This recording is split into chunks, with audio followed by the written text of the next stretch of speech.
আজকে বানাবো একটা সিম্পল অথচ হেলদি টেস্টি মাছের রেসিপি। মাছগুলো ভালো করে ধুয়ে পরিষ্কার করে নুন হলুদ মাখিয়ে গরম তেলে লাল লাল করে ভাজা করে নিলাম।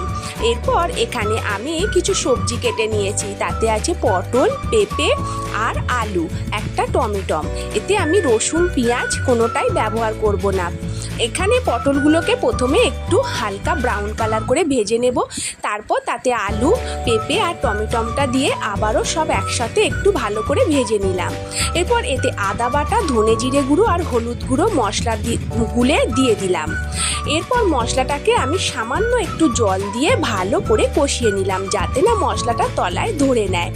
এতে আমি কাঁচা লঙ্কা আর গোলমরিচের গুঁড়ো দিলাম। এরপর কুকারে দিয়ে এটাকে আমি দুটো সিটি মেরে নিলাম। এতে আমার গ্যাসের আর সময়ের দুটোরই সাশ্রয় হয়। এরপর সেটাকে ঢেলে মাছগুলো দিয়ে ফুটিয়ে নিয়ে রেডি হয়ে গেল একটা হেলদি টেস্টি মাছের ঝোল।